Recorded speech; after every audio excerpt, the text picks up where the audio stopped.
ესეთ მდგომარეობაში ეს ავტომობილი.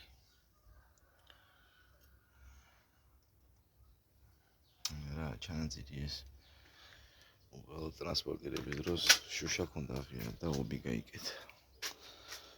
ჩანაწერი მანქანა ასე არ გამოიყურება. ჩანაწერი მანქანა ტალახიან თვალში. ეს არა ჩანაწერი. ნესტიანია უბრალოდ. ნესტი.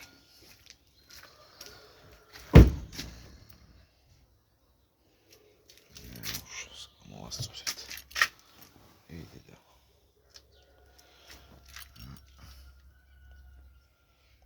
ესეთ მდგომარეობაშია ჩვენი ავტომობილი. დავიწყე ხა მის კეთება.